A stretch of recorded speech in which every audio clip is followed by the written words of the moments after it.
Is there a stranger cultural chimera than a 1997 PC game that straps bazookas to muscle cars, swaddles every firefight and wah-wah guitar, and manages, against all odds, to turn disco facial hair into a unifying game design motif? Answer: doubtful, unless you count Daikatana's ad campaign, and even that lacked the righteous sideburn. Interstate 76 is both bizarro and classical. Bizarro because it's essentially Mad Max fanfic choreographed by Isaac Hayes. Classical because under the lacquered hood beats a serious sim heart inherited from Activision's own MechWarrior 2 tech. Underrated or overrated, underrated by anyone who never felt the cosmic funk of sliding a Plymouth-adjacent V8 sideways through New Mexico dust, while Taurus bellows poetry over the CB. Fundamental or fleeting, if you believe vehicular combat peaked with Twisted Metal, you'll shrug it off. If you recognize that driving physics and diegetic story beats can coexist in the same chassis, it's downright foundational. Besides, how many games let you roleplay as a sentient mutton chop? Buckle your lap belt. Today's ride is 3,000 plus words of gasoline vapor, cowbell, and one improbable chrome mustache that I'll use as a compass through the chaos. Historical context: picture spring 1997. Clinton Mold's second-term cabinet shuffles, the Spice Girls Union Jack dress dominated dorm walls, and I was haunting XP Arcade, a strip mall sanctum whose mechanical scent of ozone, corn nuts, and recirculated air conditioning masked any hope of social growth. While others hammered Tekken 3, I nursed a broken Daytona USA wheel, dreaming of a racer that wasn't just about lap times, but righteous vengeance. Enter Activision, freshly resurrected from early 90s obscurity and hungry to diversify. They'd struck gold 2 years earlier with MechWarrior 2 and were left holding a proprietary 3D engine that rendered hulking robots with more personality than half of E3. Designer Zach Norman's team wondered what would happen if you swapped torso-twisting battle mechs for Detroit Steel and replaced neon HUDs with 8 tracks blasting Arian Salazar's bass-slapping grooves. The result landed on 26 March 1997 under the title Interstate 76, a sly nod to America's bicentennial, but set in an alternate 70s where the oil embargo never eased and the federal government looks the other way while private vigilantes enforce highway justice. My 17-year-old self, unwrapping the jewel case, caught sight of protagonist Groove Champion's luxuriant mustache and immediately decided this was the grown-up I'd become. Spoiler: the only thing I share with Groove nowadays is lower back pain from too many hours in a desk chair. Activision pitched the game as a vehicular combat simulation, a mouthful in an era dominated by Quake Land marathons and Command & Conquer macro bragging, but marketing had an ace: the soundtrack, composed by Arian Salazar, future Third Eye blind bassist, and performed live by studio supergroup Bullmark, Santana keyboard legend Tom Coster, Primus drummer Brian Brain Mantia, et al. The score dripped 70s funk so authentic you could taste polyester.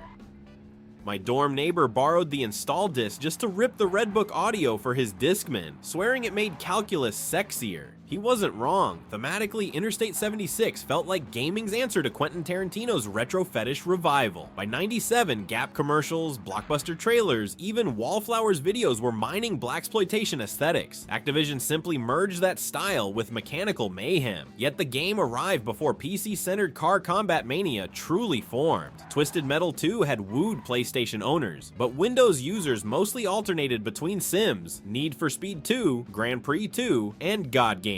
Into that landscape, I-76 offered a narrative-driven campaign with named characters, in-engine cutscenes, blocky enough to pass for stylized cartoons, and loadouts you micromanage like Dungeons & Dragons sheets. Except every +1 to handling costs actual salvage. My personal baptism occurred during Easter break 97. 3 friends and I strung coaxial cable through a rented condo just to pilot rocket-spewing roadrunners in 8-player deathmatches. One bout ended when the host Simon's cat tripped the network terminator and our cars froze mid-drift, suspended in time like a low-budget Matrix shot. We popped the soundtrack into a boombox and improvised dramatic readings of Taurus's best lines instead. That's the gravity I-76 wielded. It made LAN outages feel cinematic. Mechanics boot mission 1, and the game confesses. Beneath the funky veneer, this is a sim. Your hood ornament quivers as torque rises. Weight shifts forward under braking. Every extra rocket pod drags acceleration. The MechWarrior lineage means each tire is a physics object. Each fender plate has armor values. Every wheel bearing can shear off if you treat the suspension like a trampoline. Tutorials aren't coddling PowerPoints. They're voiceover monologues from Skeeter the mechanic, urging you not to blow out your rear sway bar like some kind of rookie, dig? Her Alabama drawl became my subconscious pit chief. The campaign alternates between story cinematics, Groove and partner Taurus exchanging call and response hustler philosophy, and open desert arenas littered with salvage caches, gas stations, and roadblock ambushes. Unlike arena-centric contemporaries, I-76 embraces objectives broader than blow everything up. You might tail a propane rig, escort a civilian gremlin through Marauder territory, or intercept a data courier before he reaches the Nevada line. Failures are loud, your ride pings as panels warp, tires blow and throw sparks. Fluid leaks slick the asphalt, igniting if a stray flare rolls through. Limp across the finish line with one front wheel missing and steam belching from the radiator, and you've still won. Limped, salvage, and tow, but you'll pay repair bills in the next pre-mission screen. The arsenal reads like Hot Wheels slash Vic. 7.62mm autocannon stitched into quarter panels, 20mm turrets sprouting from sunroofs, pepper pot mine layers, hood-mounted flamethrowers. The absurd threat I promised. Imagine igniting a Sherman-grade flame jet while barreling along at 90 miles per hour. The superheated wake arcing over your windscreen like a lethal afropick made of fire. The first time I tried it, Taurus screamed barbecue in Greg Eagles' Basso Profondo. Yes, that Greg Eagles, future voice of Aku Aku and Crash Bandicoot. And my subwoofer filed for workers' comp. The flamethrower isn't just spectacle. It's backblast blinds tailgaters. I built entire convoy escort strategies around that viscous wall of napalm and will loop back to it whenever the narrative stalls. Think of it as our chrome lighthouse in the dust storm. Pop culture parallels nail the vibe. Where Twisted Metal indulged in twitchy arena carnage, I-76's pacing owes more to Wing Commander. A narrative spine, pre-mission garage banter, emergent wingman chatter. Each episode begins in Groove's garage, camera panning across Polaroids of delinquent tanker hijackers. The big bad, oil baron turned warlord Antonio Malochio makes his entrance in a white leisure suit so reflective you could tune a Stratocaster off the lapels. He's a mustache-twirling capitalist who sees the West's fuel crisis as golden goose. We see him as target practice. Objectives escalate like TV crime serial beats. Teaser chase, desert stakeout, highway ambush, moral victory freeze frame. Driving controls sit dead center between Need for Speed and Gran Turismo. Real-time damage modeling means a stray burst can shred your trunk ammo, take off a door, reducing side armor, or puncture the fuel tank. Lose brakes, and you're forced into engine braking like a rally driver praying to Richard Petty, which brings up the game's notorious quirk: no mid-mission saves. Screw up minute 18 of a 20-minute raid and you're restarting. From the briefing, through Skeeter's pep talk, through tire squeal takeoff, cue couch cushion tantrum, cue apology to roommates, cue vow to get good. Mini rant. Modern open world racers hand out rewinds like Halloween mini bars. Interstate 76 hands you nothing but a failure screen and a funk sting. And you know what? Good.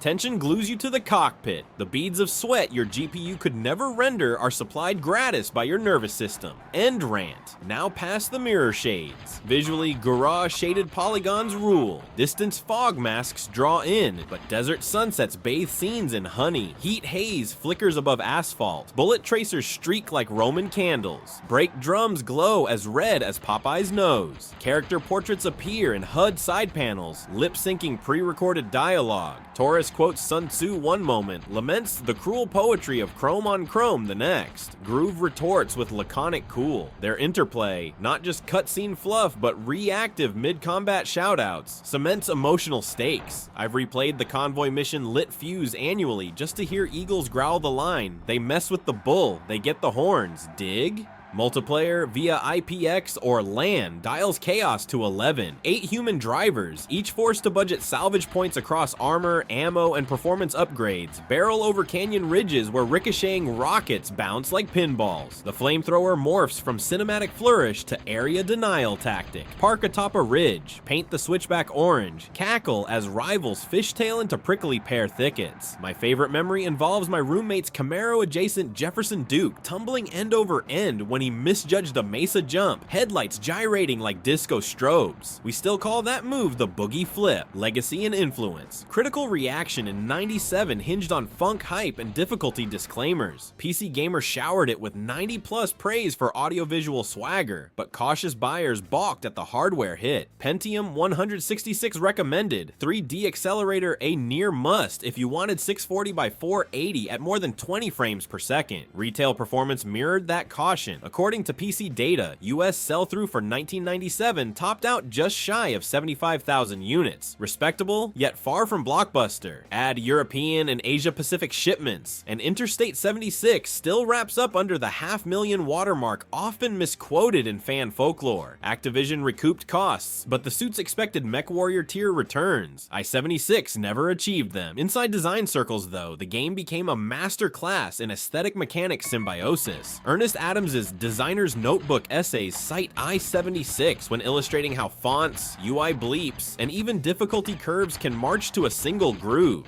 Seminar slides at GDC still screenshot Groove's dash cluster to illustrate the virtues of diegetic storytelling. Over in console land, Activision spun the engine into Vigilante 8, which swapped heavy sim physics for arcade flair and Saturday morning cartoon villains. While those games earned cult followings, old school I-76 vets argued they traded depth for pop.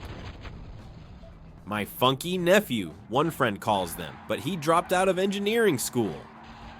A true sequel, rumored as Interstate 77, surfaced in trade show whispers but evaporated once Activision pivoted to rhythm titles and, eventually, Call of Duty. Instead, we got Nitro Pack, an expansion slamming quick play skirmishes and 3 DFX glide polish onto the original. It was fun but lean, like a B-side on a Studio 54 mixtape. Nonetheless, influence seeps everywhere. Rockstar North's in-car radio banter owes a nod to Taurus's existential soliloquies. Burnout Paradise's open-world salvage stashes hint at Skeeter's modular garage. Even Forza Horizon's Eliminator Battle Royale riffs carry faint echoes of Last Car Standing land duels. Indie devs tut I-76 on Kickstarter pages, promising Road Rash meets Funk Punk vehicular sim hybrids. Meanwhile, modders keep the flame alive with DigiVoodoo wrappers, widescreen hacks, and QOL patches. Some even replace in-game cassette tapes with modern funk revival acts, proving the marriage of groove and combustion still stirs hearts. Why no official remaster? Soundtrack licensing is one hurdle. Bullmark session players have tangled label deals. Another is the razor-thin line between sim grit and arcade indulgence. Too realistic and newcomers bounce. Too cartoony and veterans cry heresy. Also, rendering Groove's mustache in ray trace fidelity might require a dedicated hair physics team. That's art budget kryptonite. Closing paragraph plus score. Reinstalling Interstate 76 in 2025 demands community patches, DigiVoodoo wrappers, and perhaps a goat sacrifice to the DirectX gods. But the moment that clavinet lick sneaks through your headphones, every compatibility hurdle feels like pilgrimage. The cars still grunt with satisfying heft. The napalm hose still bathes desert skies in apocalyptic orange. And Greg Eagles still drops lines that deserve engraving on vinyl. Sure, the learning curve is a cliff face. Polygon counts look like origami compared to Forza Motorsport's shader buffet, and Antonio Malochio's white leisure suit now renders with edges so jagged it could open tin cans. But style this cohesive is immortal. Final verdict, 9.0 out of 10. Deduct a point for UI clunk and punishment-heavy checkpoints. Award an extra half for giving funk its rightful throne in gaming. Subtract that half again because modern wheel peripherals refuse to map the horn to soul power. What remains is the video game equivalent of a 70 Dodge Challenger. Temperamental, fuel-hungry, occasionally leaks fluids, yet capable of transcendent magic the moment you bury the throttle. If anyone asks why you're humming slap-bass lines while googling replica hood mount flamethrowers, tell them the Gospel of Groove Champions sent you.